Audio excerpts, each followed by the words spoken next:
సముద్ర గర్భంలో ప్లాస్టిక్ వేట జెన్నీ సృష్టించిన సంచలనం. ఒక భయంకరమైన వాస్తవం. మీరెప్పుడైనా ఆలోచించారా, మనం వాడిపారేసి ఒక్క ప్లాస్టిక్ బాటిల్ సముద్రంలో కలిస్తే అది ఎన్ని ఏళ్లపాటు అక్కడే ఉంటుందో? 10 ఏళ్లు కాదు, 100 ఏళ్లు కాదు, కొన్ని వందల ఏళ్లపాటు అది సముద్రజీవులను చంపేస్తూ అక్కడే ఉంటుంది. ప్రస్తుతం మన సముద్రాల్లో గ్రేట్ పసిఫిక్ గార్బేజ్ ప్యాచ్ అనే ఒక ప్రాంతం ఉంది. దీని పరిమాణమెంతో తెలుసా? అమెరికాలోని టెక్సాస్ రాష్ట్రం కంటే పెద్దది. అంటే మన 2 తెలుగు రాష్ట్రాలను కలిపిన దానికంటే చిన్నవే. అలాంటి భయంకరమైన ప్లాస్టిక్ దీవిని శుభ్రం చేయడం అసాధ్యమని అందరూ అనుకున్నారు. కాని ఒక 18 ఏళ్ల కుర్రాడు మాత్రం నేను చేయగలను అని నమ్మాడు. అతనే బో ఎన్స్లాట్. ఆ 10 ఏళ్ల కల, వేల గంటల కృషి ఈరోజు సిస్టమ్ 002 రూపంలో ప్రపంచాన్ని ఆశ్చర్యపరుస్తోంది. అసలేమిటి ఈ జర్నీ? ఇది సముద్రాన్ని ఎలా కాపాడుతోంది? Let's dive in. బో ఎన్స్లాట్ ప్రయాణం మరియు సిస్టమ్ 001 వైఫల్యం. 2013లో ది ఓషన్ క్లీనప్ సంస్థ ప్రారంభమైనప్పుడు బో ఎన్స్లాట్ ముందున్న సవాలు చిన్నది కాదు. సముద్రంలో చెత్తను ఏరడమంటే గడ్డివాములో సూదిని వెతకడం లాంటిది. మొదట ఆయన సిస్టమ్ 001 లేదా విల్సన్ అనే స్వయం ప్రతిపత్త వ్యవస్థను తయారుచేశారు. అంటే మనుషులు లేకుండా కేవలం సముద్రపు గాలి, అలల సాయంతో ప్లాస్టిక్ను ఒకచోట చేర్చడం దీని ఉద్దేశ్యం. కానీ ప్రకృతి అనుకున్నంత సులభం కాదు. విల్సన్ సముద్రంలోకి వెళ్లినప్పుడు ఒక వింత సమస్య ఎదురైంది. చిన్న చిన్న ప్లాస్టిక్ ముక్కలు ఆ సిస్టమ్ కంటే వేగంగా ప్రయాణించి బయటకు వెళ్లిపోయేవి. ఆ ప్రయోగం విఫలమైందని అందరూ విమర్శించారు.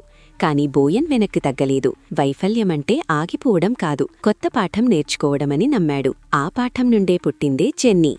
జెన్నీ సిస్టమ్ 002 ఎలా పనిచేస్తుంది? కెనడాలోని విక్టోరియాలో జరిగిన సమావేశంలో బో ఎన్స్లాట్ ఒక అద్భుతమైన విజయాన్ని ప్రకటించారు. అదే సిస్టమ్ 002 విజయవంతం కావడం. దీనికి వారు ముద్దుగా పెట్టుకున్న పేరు జెన్నీ. జెన్నీ పనితీరు చాలా ఆసక్తికరంగా ఉంటుంది. ఇక్కడ 2 పెద్ద నౌకలు 800 మీటర్ల పొడవున్న ఒక భారీ వలను సముద్రంలో లాగుతుంటాయి. ఈ వల కేవలం పైన మాత్రమే కాదు, నీటి లోపల 3 మీటర్ల వరకు విస్తరించి ఉంటుంది. వేగం. ఈ నౌకలు చాలా నెమ్మదిగా, అంటే కేవలం 1.5 నాట్ల వేగంతో ప్రయాణిస్తాయి. రక్షణ. జెన్నీ మధ్యలో ఒక ఓపెనింగ్ ఉంటుంది. దీనివల్ల చేపలు లేదా ఇతర సముద్రజీవులు వలలో చిక్కుకున్న అడుగు భాగం నుండి సులభంగా తప్పించుకోగలవు. ఈ ప్రక్రియలో ప్లాస్టిక్ అంతా వల మధ్యలో ఉండే రిటెన్షన్ జోన్ అనే సేకరణ ప్రాంతంలోకి నెట్టబడుతుంది. ఒకసారి వల నిండిన తర్వాత మరొక నౌక వచ్చి ఆ నెట్టును బయటకు తీస్తుంది. మీరు నమ్ముతారా? ఈ ప్రయోగంలో ఒక్కసారిగా 9000 కిలోల ప్లాస్టిక్ వ్యర్థాలను వీరు సముద్రం నుండి వెలికితీశారు. చెత్త నుండి సంపద, రీసైక్లింగ్ అద్భుతం. సరే, సముద్రం నుండి ప్లాస్టిక్ తీశారు, మరి దానిని ఏం చేస్తారు? మళ్లీ భూమిపై పడేస్తారా? లేదు. ఇక్కడే బో ఎన్స్లాట్ యొక్క మాస్టర్ ప్లాన్ ఉంది. ఈ ప్లాస్టిక్ను పెల్లటైజ్డ్ ప్లాస్టిక్, అంటే చిన్న చిన్న గింజల్లా మార్చి విలువైన వస్తువులను తయారు చేస్తున్నారు. దీనికి ఉదాహరణే వీరు తయారు చేసిన హై ఎండ్ సన్ గ్లాసెస్. ఈ సన్ గ్లాసెస్ ఫ్రేమ్లు పూర్తిగా సముద్రపు ప్లాస్టిక్తో తయారయ్యాయి. వీటిపై ఒక QR కోడ్ ఉంటుంది. దీనిని స్కాన్ చేస్తే ఆ ప్లాస్టిక్ సముద్రంలో ఏ అక్షాంశం రేఖాంశం వద్ద దొరికిందో ఆ ఆపరేషన్ వీడియోలో అన్నీ మీ ఫోన్లో కనిపిస్తాయి.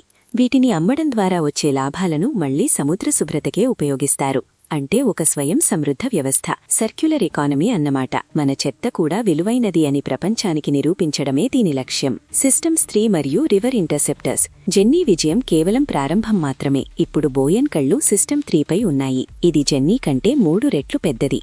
అంటే సుమారు 2.5 కిలోమీటర్ల పొడవు ఉంటుంది. బోయన్ లెక్క ప్రకారం ఇలాంటి 10 సిస్టంలను సముద్రంలో మోహరిస్తే కేవలం 5 ఏళ్లలో గ్రేట్ పసిఫిక్ గార్బేజ్ ప్యాచ్లోని 50% ప్లాస్టిక్ను తొలగించవచ్చు. అంతేకాదు, అసలు సముద్రంలోకి ప్లాస్టిక్ ఎలా చేరుతుందో మీకు తెలుసా? 80% ప్లాస్టిక్ ప్రపంచంలోని 1000 ప్రధాన నదుల ద్వారా సముద్రంలోకి చేరుతోంది. అందుకే ఓషన్ క్లీనప్ సంస్థ నదుల ముఖద్వారాల వద్ద రివర్ ఇంటర్సెప్టర్స్ ను ఏర్పాటు చేస్తోంది. ప్లాస్టిక్ సముద్రంలోకి రాకముందే దానిని అడ్డుకోవడమే దీని ఉద్దేశ్యం. మన బాధ్యత. బో ఎన్స్లాట్ ఒక మాట అంటారు: సముద్రం మధ్యలో తీరానికి 2000 కిలోమీటర్ల దూరంలో ఉన్న ఈ ప్లాస్టిక్ మనం వెళ్లి శుభ్రం చేయకపోతే మరో 100 ఏళ్లైనా అక్కడే ఉంటుంది. జెన్నీ లాంటి టెక్నాలజీలు మనకు ఆశను ఇస్తున్నాయి. కానీ అసలు పరిష్కారం మన చేతుల్లోనే ఉంది. ప్లాస్టిక్ వాడకాన్ని తగ్గించడం, బాధ్యతగా రీసైకిల్ చేయడం ప్రతి ఒక్కరి కర్తవ్యం. ఈ అద్భుతమైన ప్రయోగం గురించి, బో ఎన్స్లాట్ కృషి గురించి మీరేమనుకుంటున్నారో కమెంట్ చేయండి. ఈ వీడియోను మీ స్నేహితులతో షేర్ చేసి పర్యావరణంపై అవగాహన పెంచండి. మరిన్ని ఇంట్రెస్టింగ్ వీడియోల కోసం మా ఛానల్ని సబ్స్క్రైబ్ చేసుకోండి. ప్రకృతిని కాపాడుకుందాం, రేపటి తరానికి మంచి భవిష్యత్తునిద్దాం. జై హింద్.